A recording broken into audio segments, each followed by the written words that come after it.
Yo, welcome back to the Hideout, you guys. I'm so glad you guys can make it. We are back with another Jujutsu Kaisen video. This time, I'll be talking about Kirara and their technique, Love Rendezvous. I know there's a lot of people who were a little bit confused and they wanted me to do a video talking about the technique, trying to break it down and explain it the best way I can. But before we get into that, I just would like to say, if you guys want to support the channel more, make sure you hit that like button. Make sure you hit the comment section below after you hear my explanation. And you also hit the subscribe button and that bell icon if this is your first time here at the channel. I would love to do more videos like this. If there's any other techniques you guys would like explained and broken down, you can let me know in the comment section below as well. Also, you can also check out the description box. That way you can hit the Danchou Hideout Discord so you can come and talk to us there. My Twitter will be linked there as well, and also my Medium articles. That way you can read anything that I want to talk about freelance regarding Jujutsu Kaisen. Alright, you guys, get the intro.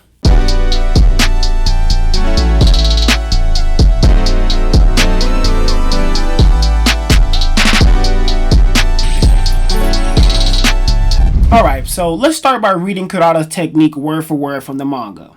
Okay? It apportions 5 stars with the Southern Cross motif to target curse energy. For one star to approach another star, it must follow a determined order, or one of the targets with the same star as another will attract it. The order follows the stars from nearest to furthest.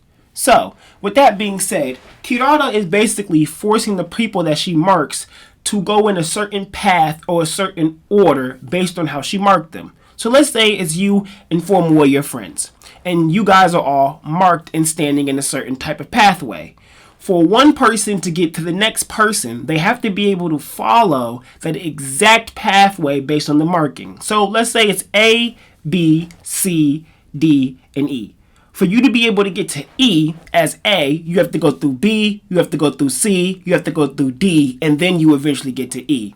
It's really pretty simple. So basically what Kirara's technique is doing is that if you decide that you're not going to follow that order and you try to go in a whole different area, like you try to go from A to C, you will automatically be attracted back or repelled back away from them.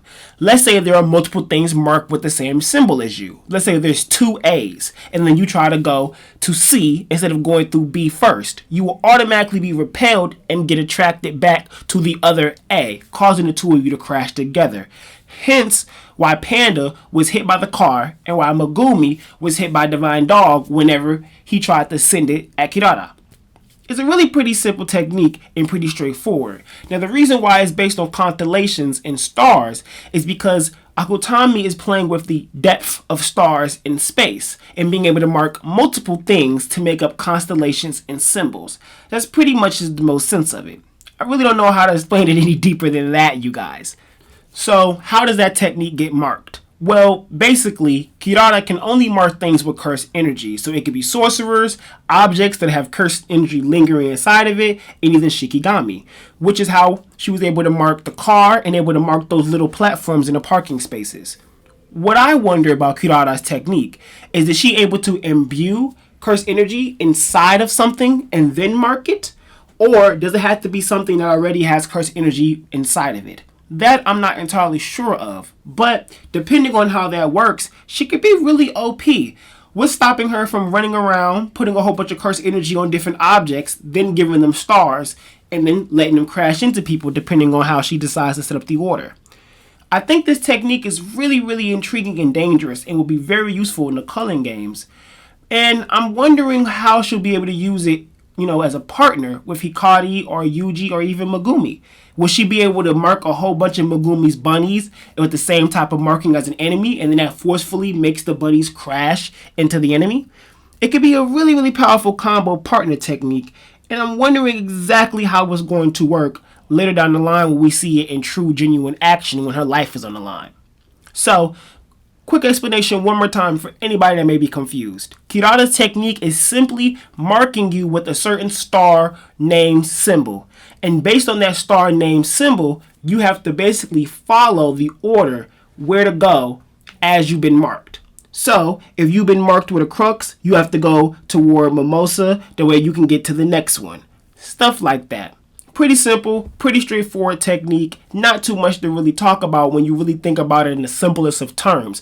But the constellation motif can make it seem like it's much more complicated than it really is. But if you have any more questions, any more concerns, anything you would like to know, I will gladly do a part 2 or I could do any explaining you need inside the comment section below. Just ask me, you guys. Once again, this is me, Danchou. Thank you so much for coming back to the video, you guys. Really quick explanation, and I hope you guys got it and you guys get where I'm going. All right, peace.